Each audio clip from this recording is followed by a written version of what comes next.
Harish, the best academy. Good evening everyone. Welcome to the Harish Academy. This is Pratap. Today we will discuss May 20th, 2026 current affairs in detail. ఇవాళ మన first topic international relations point of వ్యూలో ఒక important summit, ఒక ముఖ్యమైన సదస్సు మనం గత కొన్ని క్లాసుల నుంచి మనం డిస్కస్ చేసుకుంటున్నాం కదండి. ప్రైమ్ మినిస్టర్ నరేంద్ర మోడీ గారి 5 నేషన్ టూర్, 5 దేశాల పర్యటనలో భాగంగా నార్వేలో ఒక ఇంపార్టెంట్ సమ్మిట్లో పాల్గొన్నారు, ఒక ముఖ్యమైన సదస్సులో పాల్గొన్నారు.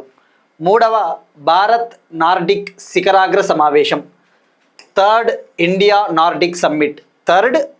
Nordic summit. ఈ సదస్సు నార్వేలోని ఓస్లో సిటీలో జరిగింది. నార్వే క్యాపిటల్ అయిన ఓస్లో సిటీలో జరిగింది. మరి ఇక్కడ ఫస్ట్ నార్డిక్ అంటే ఏంటి తెలుసుకోవాలి. నార్డిక్ కంట్రీస్, ఈ యొక్క నార్థర్న్ యూరోపియన్ దేశాలని, ఉత్తర యూరప్లో ఉన్న కొన్ని దేశాలని నార్డిక్ దేశాలుగా పిలుస్తారు. మనకి నార్డిక్ దేశాలు అంటేనే గుర్తు రావాల్సినది కొన్ని ముఖ్యమైన దేశాలు. ఉదాహరణకు డెన్మార్కు, స్వీడన్ అటువంటివి. మనము మీరు అబ్జర్వ్ చేస్తే కొన్ని ముఖ్యమైన రిపోర్ట్స్ని ఎప్పటికప్పుడు డిస్కస్ చేసుకుంటూ ఉంటాం. ఉదాహరణకు వరల్డ్ హ్యాపీనెస్ రిపోర్టు, అటువంటి రిపోర్ట్లలో ఎప్పుడు కూడా ఇటువంటి నార్డిక్ కంట్రీసే టాప్లో ఉంటాయి. అంటే ఒక విధంగా చెప్పాలి అంటే మంచిగా అభివృద్ధి చెందిన యూరోపియన్ దేశాలని చెప్పవచ్చు. ఈ యొక్క సామాజిక ప్రామాణికాలు, సోషియో ఎకనామిక్ ఇండికేటర్స్ ఉంటాయి కదా, వాటిలో అద్భుతంగా రాణించే కంట్రీలు అని చెప్పవచ్చు జనరల్గా. మరి ఇక్కడ ఫస్ట్ మనము నార్డిక్ కంట్రీస్ ఏవో తెలుసుకుందాం. నార్డిక్ కంట్రీస్ 5 ఉంటాయండి. Denmark, Finland, Iceland, Norway and Sweden. Denmark, Finland, Iceland, Norway and Sweden. మరి ఈ దేశాలతో మన యొక్క రిలేషన్స్ని బలోపేతం చేసుకోవాలి, మన సంబంధాలను బలోపేతం చేసుకోవాలి అని చెప్పేసి ఈ యొక్క సమ్మిట్ నార్వేలోని ఓస్లో సిటీలో జరిగింది.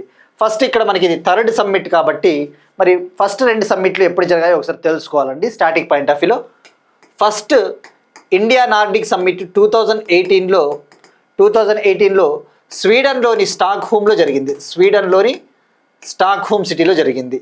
ఇక సెకండ్ సమ్మిట్ వచ్చేసి 2022లో కోపెన్హాగన్, డెన్మార్క్లోని కోపెన్హాగన్ సిటీలో జరిగిందన్న విషయం గుర్తుపెట్టుకోండి. ఇప్పుడు థర్డ్ది ఓస్లో, రైట్. మరి ఈ యొక్క సమ్మిట్లో భాగంగా ఈ నార్డిక్ దేశాలు, ఇండియా తమ మధ్య ఉన్న రిలేషన్షిప్ని, పార్ట్నర్షిప్ని, భాగస్వామ్యాన్ని మనం బలోపేతం చేసుకోవాలి అని చెప్పేసి నిర్ణయం తీసుకున్నాయి. ఇందులో భాగంగా ఈ యొక్క మన ఇండియా ఈ దేశాల మధ్య ఉన్న సంబంధాలను హరిత సాంకేతికత మరియు ఆవిష్కరణల వ్యూహాత్మక భాగస్వామ్యంగా మలుచుకోవాలని చెప్పేసి నిర్ణయం తీసుకున్నాయి.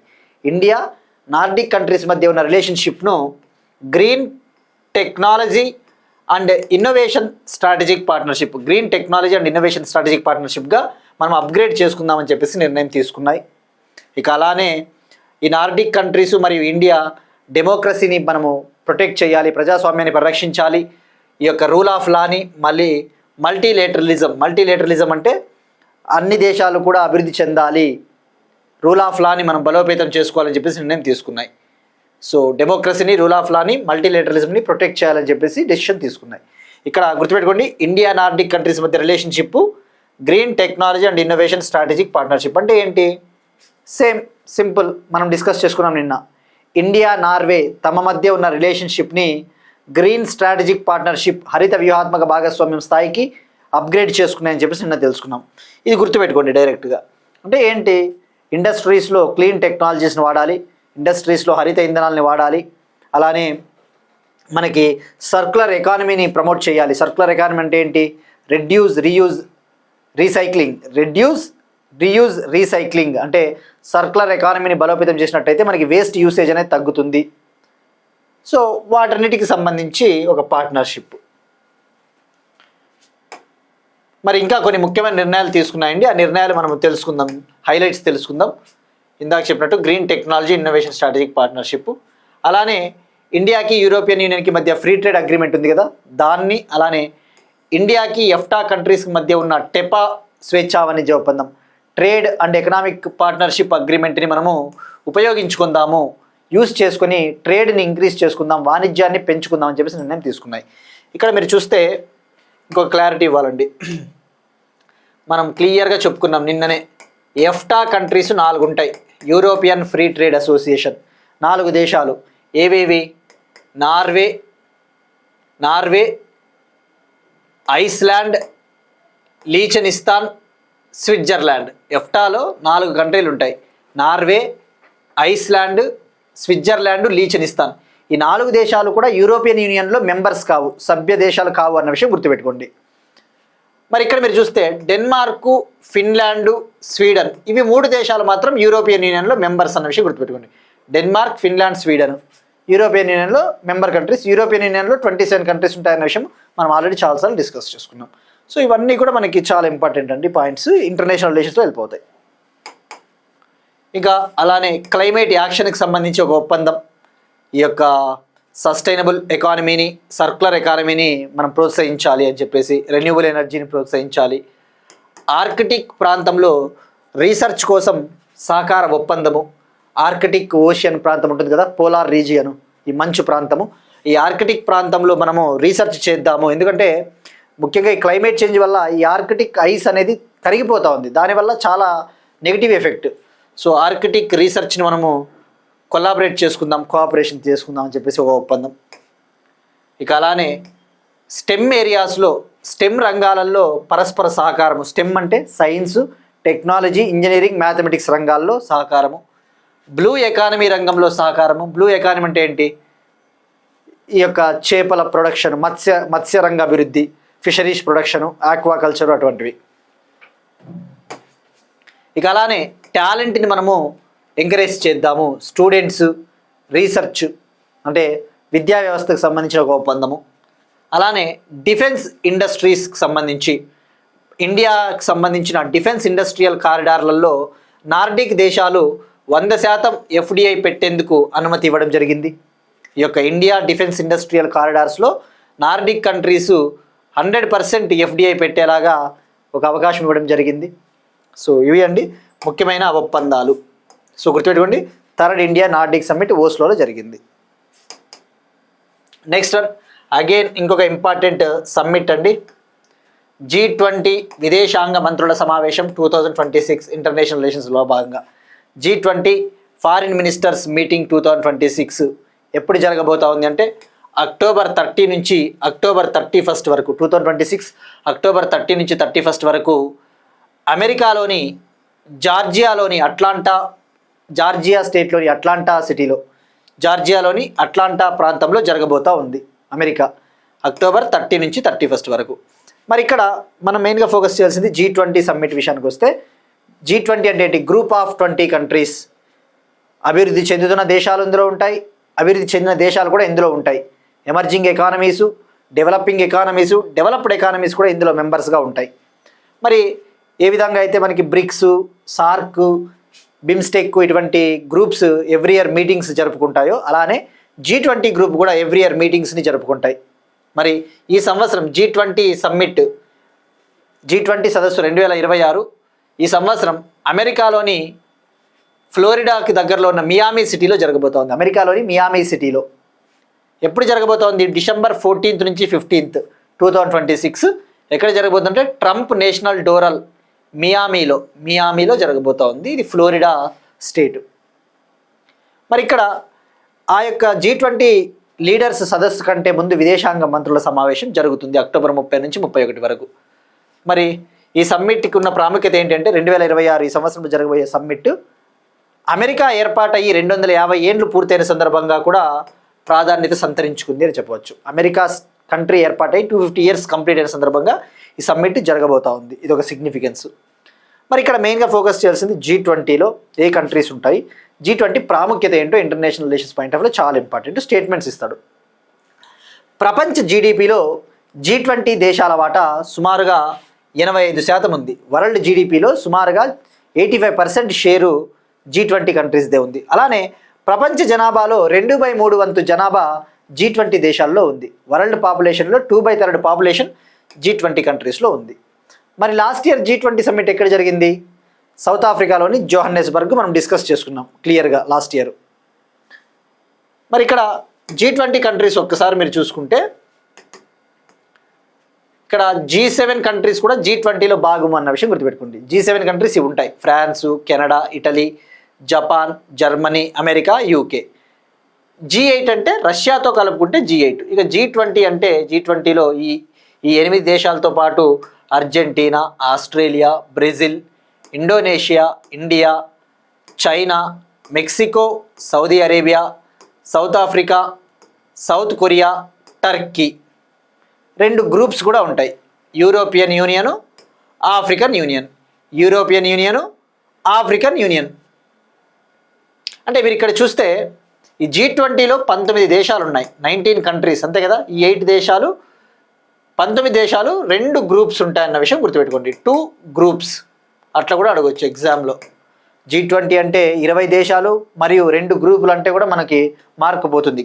లెక్కేసుకుని కావాలంటే ఇవి 8 ఉంటాయి, 9, 10, 11, 12, 13, 14, 15, 16, 17, 18, 19.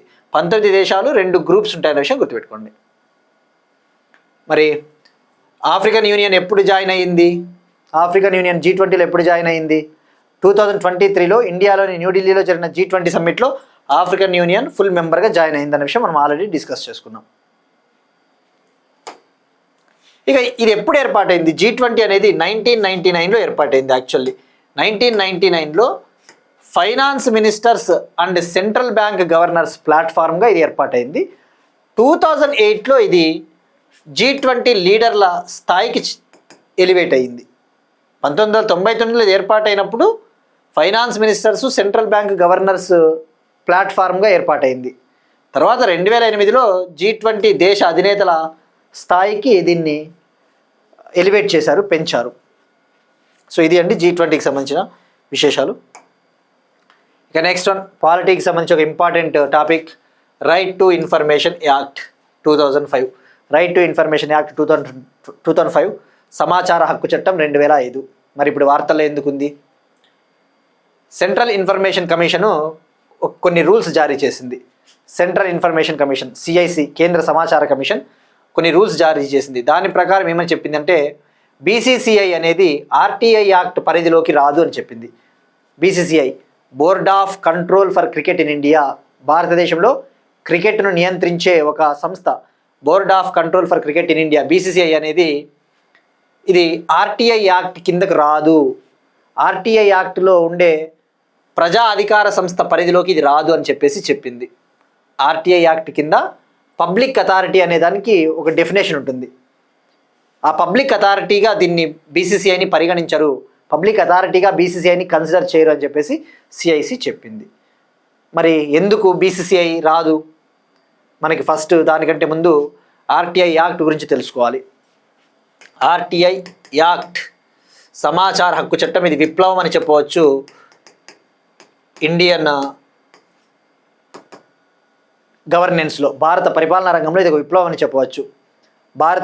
భారతదేశ పరిపాలనలో, గవర్నమెంట్ ఫంక్షనింగ్లో పారదర్శకతను తీసుకురావాలి, ట్రాన్స్పరెన్సీని, అకౌంటబిలిటీని తీసుకురావాలి అని చెప్పేసి గవర్నెన్స్లో RTI యాక్ట్ 2005ని జూన్ 2005లో ఈ చట్టాన్ని చేశారు.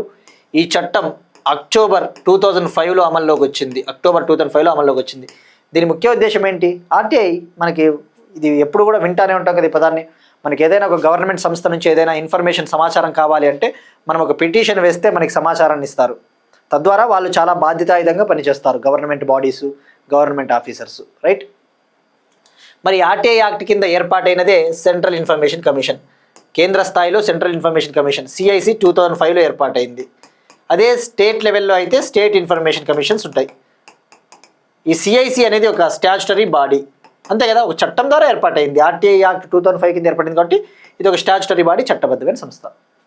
మరి అసలు ఏంటి పబ్లిక్ అథారిటీ అంటే ఏంటి? మనకి RTI యాక్ట్ కింద ఇన్ఫర్మేషన్ కావాలి అంటే అన్ని సంస్థలను మనకి సమాచారాన్ని ఇవ్వవు. ఏవైతే పబ్లిక్ అథారిటీస్, ప్రజా అధికార సంస్థలుగా పిలువబడతాయో వాటి నుంచి మాత్రం మనం సమాచారాన్ని పొందగలం. మరి పబ్లిక్ అథారిటీస్కి డెఫినేషన్ ఉందా అంటే ఎస్. RTI యాక్ట్ 2005లో ఒక సెక్షన్ ఉంటుంది, సెక్షన్ 2H. సెక్షన్ 2H కొన్ని రకాల సంస్థల్ని పబ్లిక్ అథారిటీస్, ప్రజా అధికార సంస్థలుగా పరిగణిస్తుంది. అందులోకి BCCI రాదు అని చెప్పింది. ఫస్ట్ మనం పబ్లిక్ అథారిటీకి డెఫినేషన్ తెలుసుకుందాం, నిర్వచనం. పబ్లిక్ అథారిటీ అంటే ఏదైనా ఒక సెల్ఫ్ గవర్నమెంట్ ఇన్స్టిట్యూషన్, అంటే లోకల్ బాడీస్ ఉంటాయి కదా, పంచాయతీలు, మున్సిపాలిటీలు, అటువంటివి. అంటే ఒక గవర్నమెంట్ ఏర్పాటు చేసిన సెల్ఫ్ గవర్నమెంట్ ఇన్స్టిట్యూషన్స్ కావచ్చు. అలానే రాజ్యాంగబద్ధంగా ఏర్పాటైన సంస్థలు, కాన్స్టిట్యూషన్ పరంగా ఏర్పాటైన ఆర్గనైజేషన్స్, ఉదాహరణకు ఎలక్షన్ కమిషన్ ఆఫ్ ఇండియా, ఇవన్నీ కూడా పబ్లిక్ అథారిటీ పరిధిలోకి వస్తాయి. అలానే చట్టం ద్వారా ఏర్పాటయ్యే సంస్థలు, పార్లమెంటు మరియు స్టేట్ లెజిస్లేచర్ యాక్ట్ ద్వారా చేసే ఆర్గనైజేషన్స్, ఉదాహరణకు రిజర్వ్ బ్యాంక్ ఆఫ్ ఇండియా. అలానే గవర్నమెంటు ఒక నోటిఫికేషను లేదా ఒక ఆర్డర్ ద్వారా ఏర్పాటు చేసే సంస్థలు, ఉదాహరణకు నీతి ఆయోగ్, ఇటువంటివన్నీ కూడా పబ్లిక్ అథారిటీగా పిలువబడతాయి. అలానే గవర్నమెంట్ ఆధీనంలో ఉన్న కొన్ని రకాల సంస్థలు, గవర్నమెంటు కొన్ని రకాల సంస్థలకు ఫండింగ్ ఇస్తుంది, డబ్బులు ఇస్తుంది.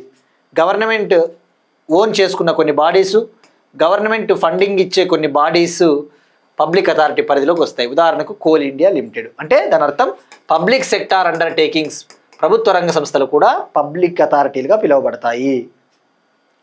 అలానే కొన్ని రకాల ఎన్జిఓలకి ప్రభుత్వం నిధులు ఇస్తుంది. ఉదాహరణకు కొన్ని రకాల ఎడ్యుకేషనల్ సొసైటీస్, ఉదాహరణకు డిఏవి కాలేజ్ ట్రస్ట్, వీటికి ప్రత్యక్షంగా కావచ్చు లేదంటే పరోక్షంగా నిధులు ఇస్తుంది.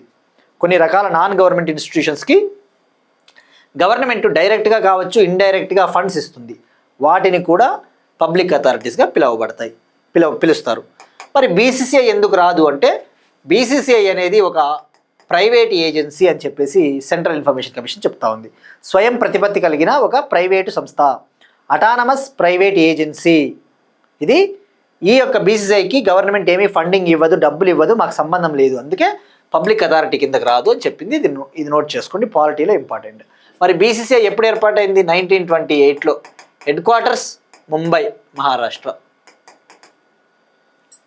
సో ఇది అండి ఆర్టీఐ యాక్ట్. మరి ఇండియాలో రైట్ టు ఇన్ఫర్మేషన్ అనేది ఇది ఫండమెంటల్ రైటా, ఏ టైప్ ఆఫ్ రైట్?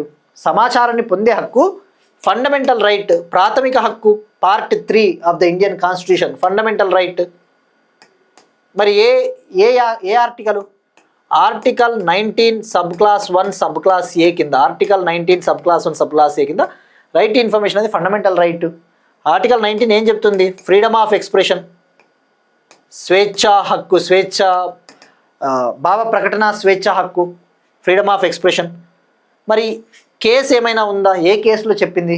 సుప్రీంకోర్టు 1976లో Raj Narain versus state of UP, Raj Narain versus state of Uttar Pradesh కేసులో ఏమని చెప్పింది? రైట్ టు ఇన్ఫర్మేషన్ అనేది ఒక ప్రాథమిక హక్కు అని చెప్పింది. సో ఇవన్నీ కూడా పాలిటీలో ఇంపార్టెంట్ అండి మీకు. Next one, she marts rural development మంత్రిత్వ శాఖ, గ్రామీణ అభివృద్ధి మంత్రిత్వ శాఖ షీ మార్ట్లకు సంబంధించి వాటికి గైడ్ లైన్స్ జారీ చేయడం కోసం, వాటికి మార్గదర్శకాలు జారీ చేయడం కోసం ఒడిశాలోని భువనేశ్వర్లో ఒక హై లెవెల్ మీటింగ్ని నిర్వహించిందండి. అందుకు షీ మార్ట్స్ వార్తల్లో ఉంది.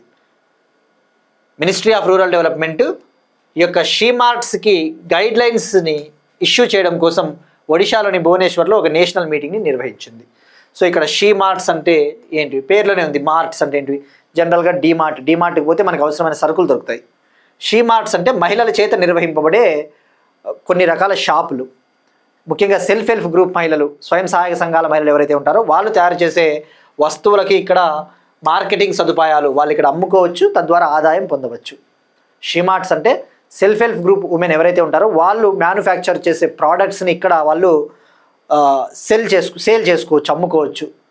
అంటే ఇవి మహిళల చేత నిర్వహింపబడే స్టోర్లు షీ మార్ట్స్.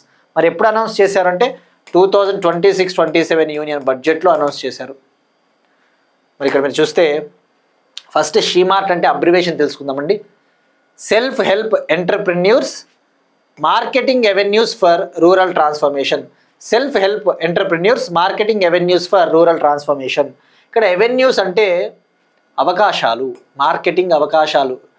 గ్రామీణ ప్రాంతాల్లోని సెల్ఫ్ హెల్ప్ గ్రూప్ మహిళలకు మార్కెటింగ్ అవకాశాలు కల్పించే ఒక ప్లాట్ఫామ్. అవెన్యూ అంటే ఇవన్నీ మీకు ఇంగ్లీష్లో కూడా వెళ్ళిపోతాయండి.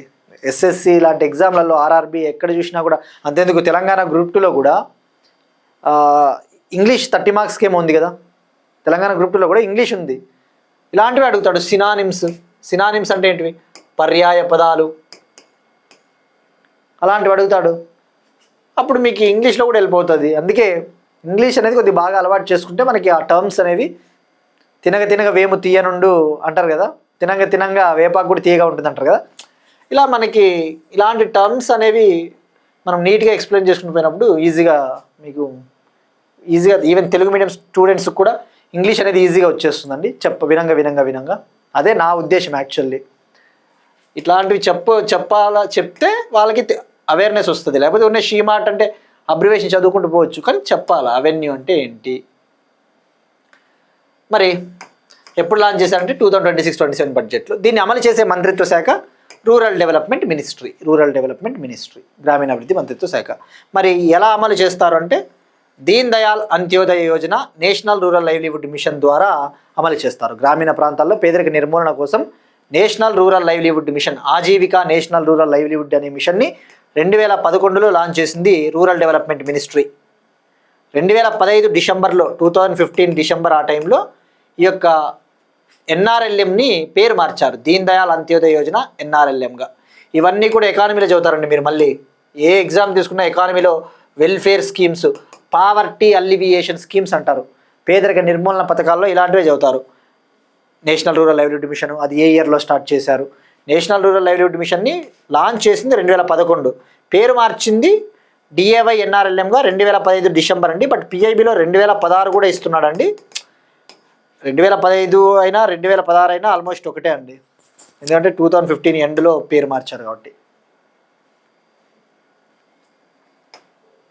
Next one, coffees of Nagaland machine.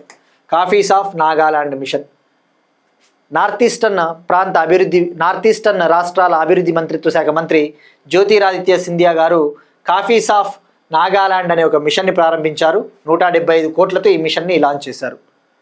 Ministry of development of north eastern region, north eastern states కోసము వాటిని డెవలప్ చేయడం కోసం ఒక మంత్రిత్వ శాఖనే ఏర్పాటు చేశారు. Ministry of development of north eastern states, north eastern రాష్ట్రాల అభివృద్ధి మంత్రిత్వ శాఖ మంత్రి జ్యోతిరాదిత్య సింధియా గారు 175 కోట్లతో కాఫీస్ ఆఫ్ నాగాల్యాండ్ మిషన్ని ప్రారంభించారు. మరి దీని ముఖ్య ఉద్దేశం ఏంటి? నాగాల్యాండ్లో కాఫీ ఎక్స్పోర్ట్స్ని పెంచాలి, కాఫీ ఎగుమతుల్ని పెంచాలి, నాగాల్యాండ్ని కాఫీ హబ్గా మార్చాలి అని చెప్పేసి ఈ మిషన్ని లాంచ్ చేశారు.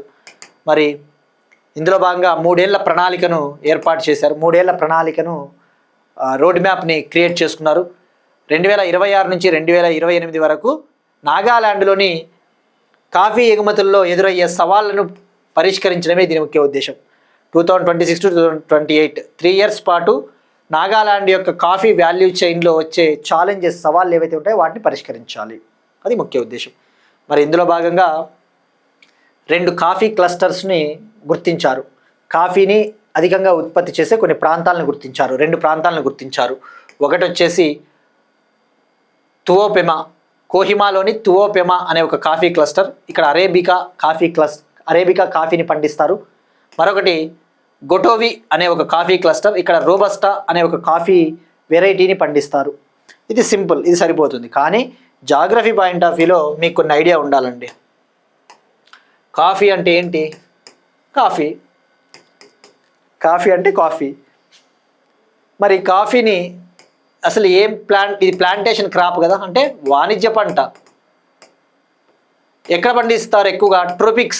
ట్రోపికల్ ఏరియాస్లో. అంటే ఏంటి? మన యొక్క ఉష్ణమండల ప్రాంతాలు ఉంటాయి కదా, ట్రోపికల్ ప్లాంటేషన్ క్రాప్ అని చెప్పవచ్చు.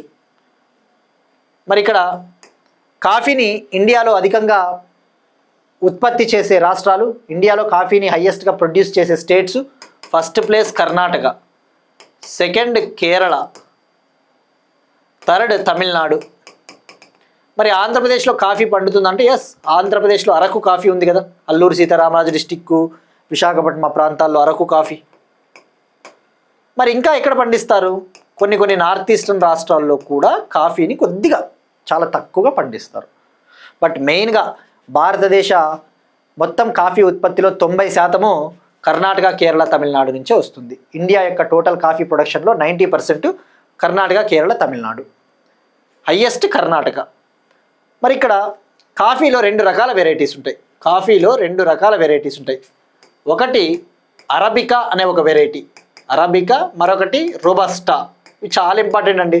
మీరు జాగ్రఫీ, ఎన్సీఆర్టీ 12th క్లాస్ చదివితే పీపుల్ అండ్ ఎకానమీ అని ఒకటి ఉంటుంది, NCERT 12th class geography. People and economy, అందులో ఇవే చదువుతారు, క్రాప్స్ చదువుతారు మీరు.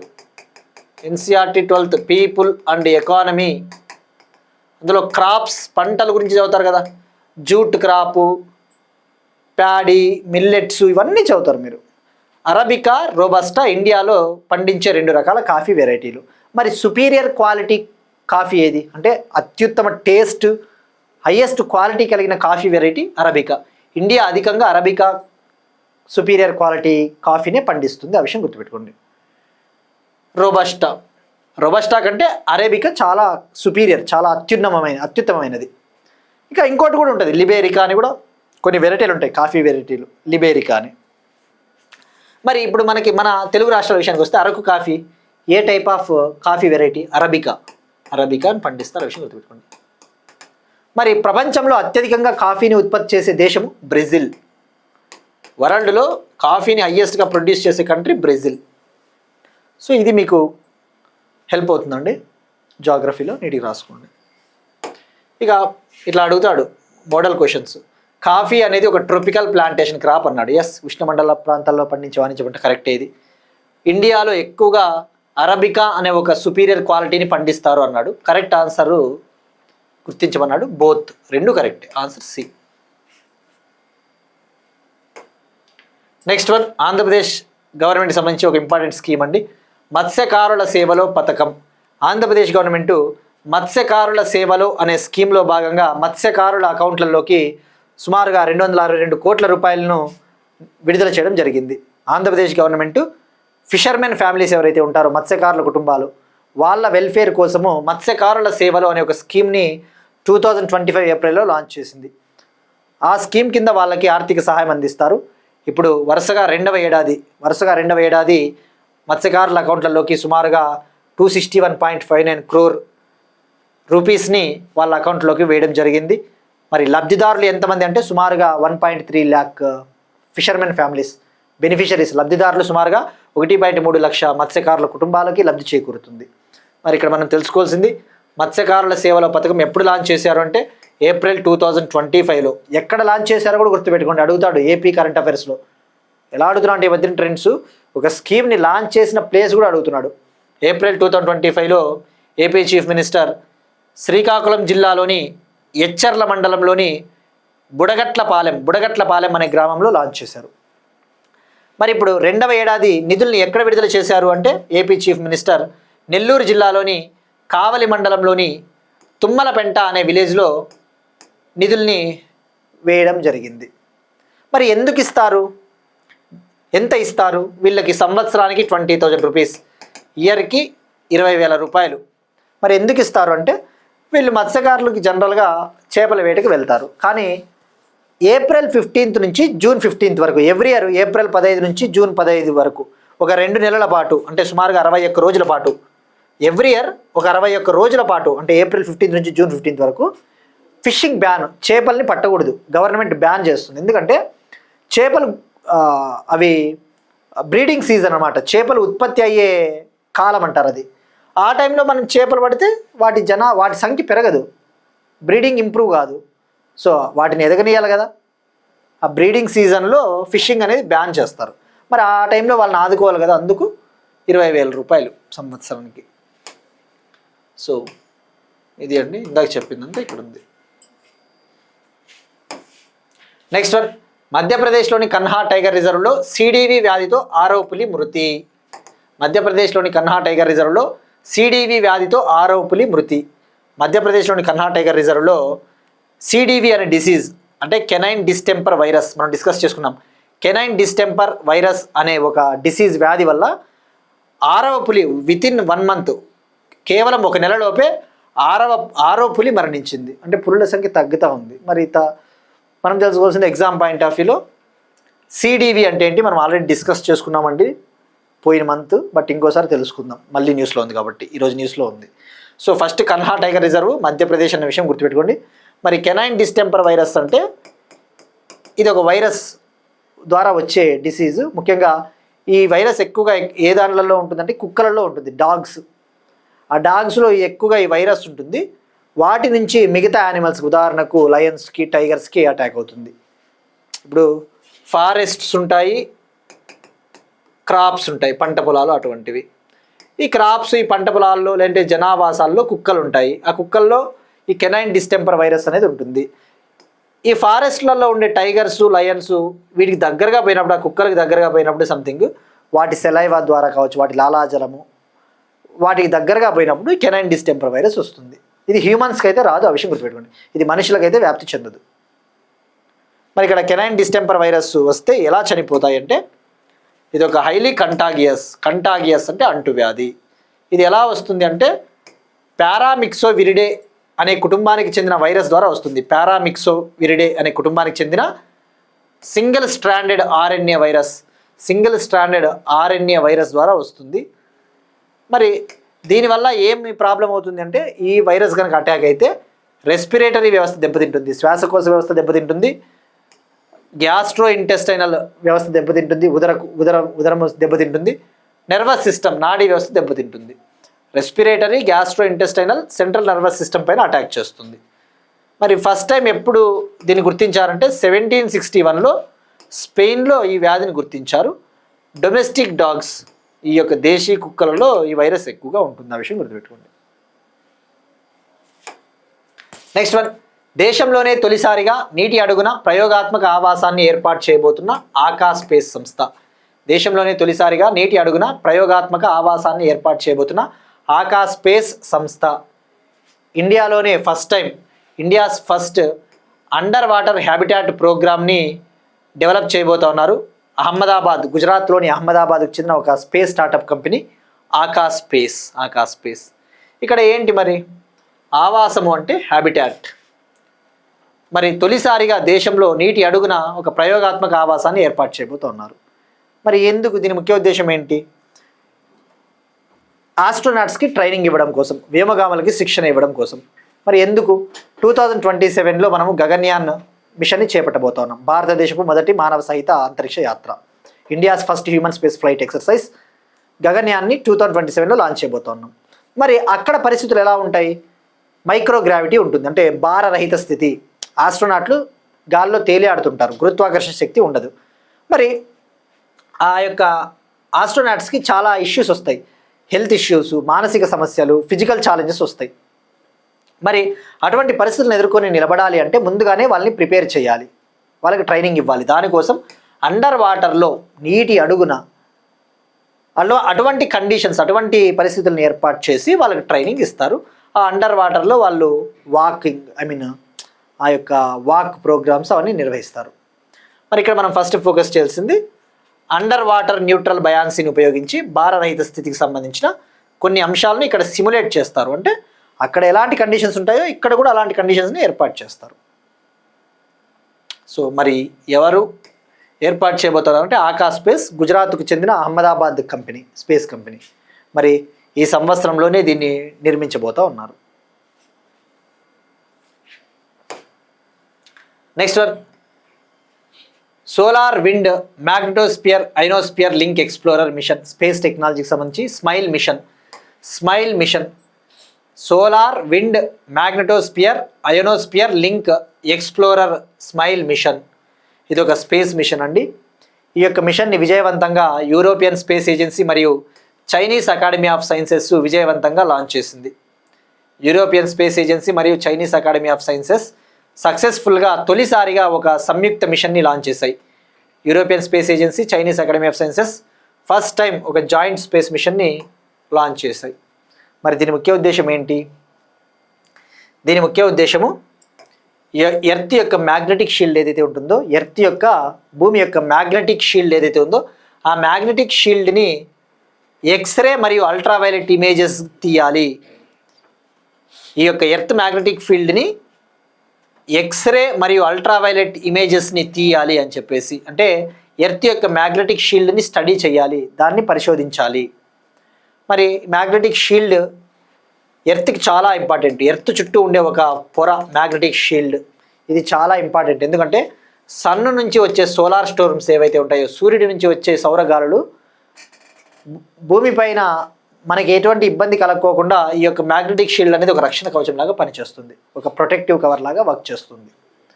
జనరల్గా సోలార్ స్టోమ్స్ వల్ల చాలా ఎఫెక్ట్స్ ఉంటాయి. శాటిలైట్లకి దెబ్బ, పవర్ గ్రిడ్స్ని డ్యామేజ్ చేస్తాయి, శాటిలైట్స్ని డ్యామేజ్ చేస్తాయి, జీపీఎస్ వ్యవస్థలకు కూడా ఇబ్బంది కలిగిస్తాయి, గ్లోబల్ పొజిషనింగ్ సిస్టమ్ నావిగేషన్ వ్యవస్థలను కూడా డ్యామేజ్ చేస్తాయి. మరి వాటి నుంచి మనం ప్రొటెక్షన్ కావాలి అంటే మ్యాగ్నెటిక్ షీల్డ్ అనేది చాలా ఇంపార్టెంట్, దీన్ని స్టడీ చేయాలి. సో ఈ మ్యాగ్నెటిక్ షీల్డ్ని first time global X ray ultraviolet ఇమేజెస్ని తీయబోతా ఉన్నారు ఈ మిషన్ ద్వారా. మరి ఈ మిషన్ లైఫ్ ఎంత అంటే 3 years. ఈ మిషన్ యొక్క లైఫ్ 3 years. మరి ఇందులో ఎన్ని పేలోడ్లు ఉంటాయంటే 4 పేలోడ్లు ఉంటాయండి, అంటే 4 ఇన్స్ట్రుమెంట్లు. 4 పేలోడ్లు పేర్లు రాసుకుంటే సరిపోతుంది. సాఫ్ట్ ఎక్స్రే ఇమేజరు ఒక పేలోడు, దీన్ని యూరోపియన్ స్పేస్ ఏజెన్సీ డెవలప్ చేసింది. మరొకటి అల్ట్రావైలెట్ అరోరా ఇమేజర్ అనే ఒక పేలోడు, దీన్ని చైనా డెవలప్ చేసింది. మరొకటి లైట్ అయాన్ అనలైజర్ అనే ఒక పేలోడు, దీన్ని చైనా డెవలప్ చేసింది. మరొకటి మ్యాగ్నెటోమీటర్ అనే ఒక పేలోడు, దీన్ని చైనా డెవలప్ చేసింది. నెక్స్ట్ వన్ డిఫెన్స్కి సంబంధించి అపాచీ అటాక్ హెలికాప్టర్ల కోసం $198 million విలువైన సహాయక ప్యాకేజీ విక్రయానికి అమెరికా ఆమోదం. అపాచీ అటాక్ హెలికాప్టర్లకు సంబంధించి $198 million విలువైన సహాయక ప్యాకేజీ సపోర్ట్ ప్యాకేజీ విక్రయానికి అమెరికా ఆమోదం తెలిపింది. అమెరికా అపాచీ అటాక్ హెలికాప్టర్స్కి సంబంధించి $198 million సపోర్ట్ ప్యాకేజీని మేము ఇస్తాము అని చెప్పేసి అమెరికా చెప్పింది. ఇక్కడ ఫస్ట్ అపాచీ అటాక్ హెలికాప్టర్స్ గురించి తెలుసుకుందాం. ఇవి అటాక్ హెలికాప్టర్స్, పోరాటాలు యుద్ధాల్లో ఉపయోగించే హెలికాప్టర్లు. వీటిని అమెరికాకు చెందిన బోయింగ్ సంస్థ డెవలప్ చేస్తుంది. అమెరికాకు చెందిన బోయింగ్ కంపెనీ వీటిని డెవలప్ చేస్తుంది. మరి వీటిని మనం అమెరికా నుంచి కొంటా ఉన్నాం. మరి వీటికి సంబంధించి కొన్ని సహాయక అవసరాలు కూడా ఉంటాయి కదా, అంటే వీటికి ఎక్విప్మెంట్కి సంబంధించి ఇంకా ఏమైనా సపోర్ట్ అవసరం కదా. అమెరికా నుంచి ఆ సపోర్ట్ మనం తీసుకోబోతా ఉన్నాం. సో దానికి సంబంధించి $198 million విలువైన సపోర్ట్ ప్యాకేజీ అమెరికా మనకి ఇవ్వబోతా ఉంది. మరి ఇక్కడ అపాచీ అటాక్ హెలికాప్టర్స్ విషయానికి వస్తే వీటినే AH-64E అపాచీ హెలికాప్టర్స్ అంటారు. AH-64E అపాచీ హెలికాప్టర్స్ ఇది ప్రపంచంలోనే అత్యంత advanced helicopter, multi role helicopter, బహుళ వినియోగ హెలికాప్టరు, పోరాటాల్లో యుద్ధాల్లో ఉపయోగించే హెలికాప్టరు. దీన్ని డెవలప్ చేసింది అమెరికాకు చెందిన బోయింగ్ సంస్థ. అమెరికా దీన్ని 1984 నుంచి వీటిని యూజ్ చేస్తూ ఉంది. ఇది twin engine helicopter. Twin engine, 2 ఇంజన్లు ఉంటాయి ఇందులో. వీటిలో హెల్ఫైర్ మిస్సైల్స్ని కూడా ఫిట్ చేయవచ్చు. ఈ యొక్క హెలికాప్టర్లలో హెల్ఫైర్ మిస్సైల్స్ని కూడా ఫిట్ చేసి లాంచ్ చేయవచ్చు. నెక్స్ట్ వన్ ప్రతిష్టాత్మకమైన Cat A qualified flying instructor అర్హతను సాధించిన తొలి మహిళా అధికారి. ప్రతిష్టాత్మకమైన Cat A qualified flying instructor అర్హతను సాధించిన తొలి మహిళా అధికారి. First women Cat A qualified flying instructor క్వాలిఫికేషన్ని సాధించిన ఉమెన్ ఆఫీసర్గా సాన్యా అనే ఆఫీసర్ నిలిచింది. ఈమె ఇండియన్ ఎయిర్ ఫోర్స్కి చెందిన ఉమెన్ ఆఫీసరు. మరి ఇక్కడ Cat A qualified flying instructor అంటే మిలిటరీ పైలట్లకు ట్రైనింగ్ ఇచ్చే ఆఫీసర్స్, మిలిటరీ పైలట్లకు శిక్షణ ఇచ్చే ఆఫీసర్స్నే, ఇన్స్ట్రక్టర్స్నే Cat A qualified flying instructors అంటారు. మరి ఇండియన్ ఎయిర్ ఫోర్స్కి చీఫ్ ఎవరున్నారు? మార్షల్ ఏపీ సింగ్ గారు. Next one persons in news, వార్తల్లో వ్యక్తులు. ఉత్తరాఖండ్ మాజీ చీఫ్ మినిస్టర్ బీసీ కండూరి గారు మృతి. Uttarakhand former chief minister, senior BJP leader Bhuvan Chandra Khanduri గారు 91 years ఏజ్లో మరణించారు. మరి ఇక్కడ ఎగ్జామ్ పాయింట్ ఆఫ్ మనం తెలుసుకోవాల్సింది ఈయన గురించి 2 పాయింట్లు. ఈయన్ని జనరల్ సాహెబ్గా పిలుస్తారు, ఎందుకంటే ఈయన పాలిటిక్స్లోకి రాకముందు ఇండియన్ ఆర్మీలో మేజర్ జనరల్గా వర్క్ చేశారు. ఉత్తరాఖండ్కి 2 times చీఫ్ మినిస్టర్గా పనిచేశారు. 2007 నుంచి 2009 వరకు ఒకసారి, 2011 నుంచి 2012 వరకు మరొకసారి, అంటే 2 times ఉత్తరాఖండ్కి చీఫ్ మినిస్టర్గా పనిచేశారు. నెక్స్ట్ వన్ స్పోర్ట్స్కి సంబంధించి Italian Open tennis tournament. Italian Open tennis tournament 2026 ఇటలీలో జరిగిన టెన్నిస్ టోర్నమెంట్ 2026 విజేతలు ఎవరో తెలుసుకుంటే సరిపోతుంది. పురుషుల విభాగంలో ఇటలీకి చెందిన జన్నిక్ సిన్నర్ విజేతగా నిలిచాడు. మహిళల సింగిల్స్ విభాగంలో ఉక్రెయిన్కు చెందిన ఎలినా స్విటోలినా అనే ఈ మహిళ విజయం సాధించింది.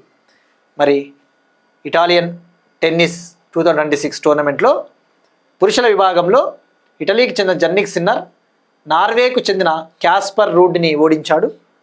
ఉమెన్స్ సింగిల్స్ విభాగంలో ఉక్రెయిన్కు చెందిన ఎలినా స్విటోలినా అమెరికాకు చెందిన కోకో గాఫ్ అనే ప్లేయర్ని ఓడించింది. నెక్స్ట్ వన్ మరొక స్పోర్ట్కి సంబంధించి ఇంకొక ఇంపార్టెంట్ టాపిక్ అండి.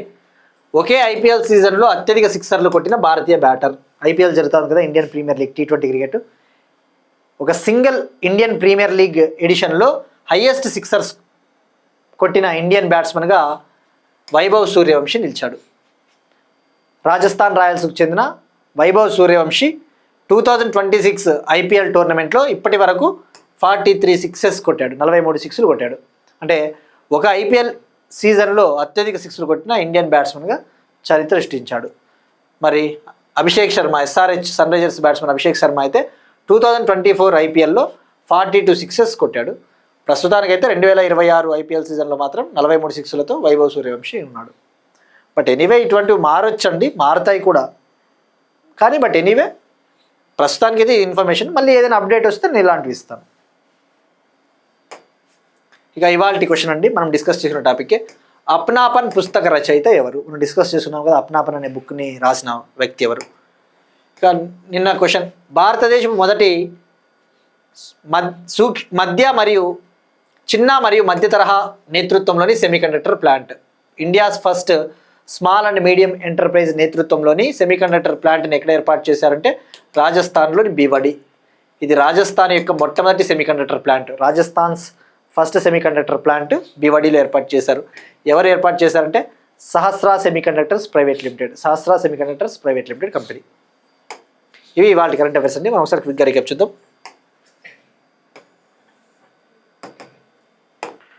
Third India Nordic summit Oslo, Norway.